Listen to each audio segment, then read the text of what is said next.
कह दो तूफानों से आज रुख जरा मोड़ ले, क्योंकि आज होश उड़ाने की हमारी बारी है। तो स्वागत है दोस्तों हमारे इस खूबसूरत से channel Satish Chauhan study point में। तो दोस्तों आज की इस वीडियो में पढ़ेंगे हिंदी व्याकरण के भाग 2 के बारे में। पिछले वीडियो में हमने भाग 1 बताया था, तो जिन लोगों ने इस वीडियो को नहीं देखा है तो उसको जाकर देख सकते हैं। आइए शुरुआत करते हैं। आज पढ़ेंगे हिंदी व्याकरण भाग 2 के अंतर्गत व्यंजन। देखिए क्या होता है व्यंजन। जिन वर्णों के उच्चारण में किसी दूसरे वर्ण की सहायता ली जाए उसे व्यंजन कहते हैं। यानी जिसके मिलने में किसी दूसरे की भूमिका हो उसे व्यंजन कहते हैं। जैसे क से लेकर ज्ञान तक को सभी व्यंजन होते हैं। ठीक है, अब देखिए इसमें जैसे हमने ले लिया क, ये जो क होता है ये आधा क प्लस अ से मिलकर बना होता है, इसे हलंत कहते हैं। अगर किसी अक्षर पर हलंत लगा है तो वो अक्षर आधा है। संधि विच्छेद जब पढ़ेंगे हम तब उसमें इसका विस्तार से अर्थ समझ में आपको आएगा। तो देखिए आधा क और अ मिलके पूरा क बनता है। इसी तरह क से लेकर ज्ञान तक जितने अक्षर होते हैं ये सभी व्यंजन कहलाते हैं और प्रत्येक व्यंजन में अ स्वर जुड़ा होता है। ठीक है, अब देखिए व्यंजन के प्रकार। व्यंजन 4 प्रकार के होते हैं: स्पर्श व्यंजन, ऊष्म व्यंजन, अंतस्थ व्यंजन और संयुक्त व्यंजन। ठीक है, पहला पढ़ेंगे स्पर्श व्यंजन। ठीक है, स्पर्श मतलब होता है छूना। स्पर्श मतलब छूना या टच करना। तो देखिए इसका मतलब क्या होगा।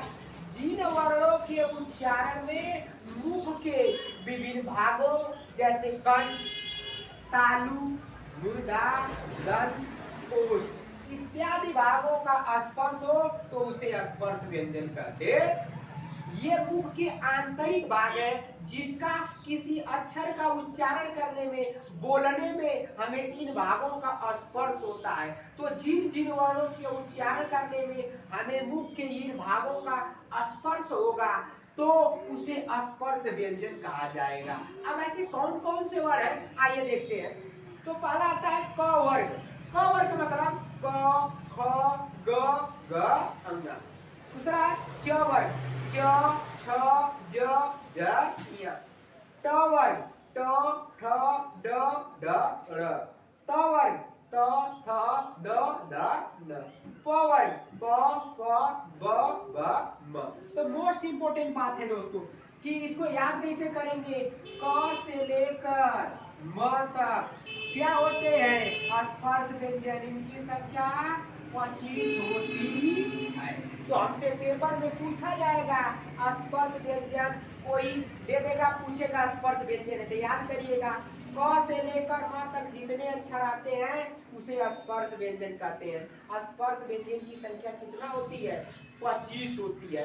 अब एक बात मोस्ट इंपोर्टेंट देखिए, हमने यहाँ देखा कि सब में वर्ग आ रहा है क वर्ग, च वर्ग, ट वर्ग, त वर्ग, प वर्ग। इस वर्ग आने के कारण ही इसका दूसरा नाम वर्गीय व्यंजन है। क्या है वर्गीय व्यंजन। तो आपको कहीं पेपर में स्पर्श व्यंजन न देके आपसे वर्गीय व्यंजन भी पूछा जा सकता है कि वर्गीय व्यंजन क्या होता है। तो आपको यही ध्यान देना है कि वर्ग आने के कारण इसे वर्गीय व्यंजन कहा जाता है। तो आइए अब आगे देखते हैं।